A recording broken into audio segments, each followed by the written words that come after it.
You ask Tiger to solve. This deals with linear equations with one unknown. The final result is x equals 11/7. Let's solve it step by step. Group all x terms on the left side of the equation. Add 4x to both sides. Group like terms. Simplify the arithmetic. Group like terms. Simplify the arithmetic. Group all constants on the right side of the equation.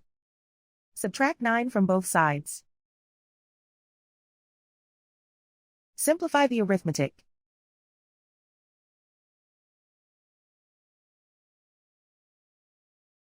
Isolate the x. Divide both sides by 7.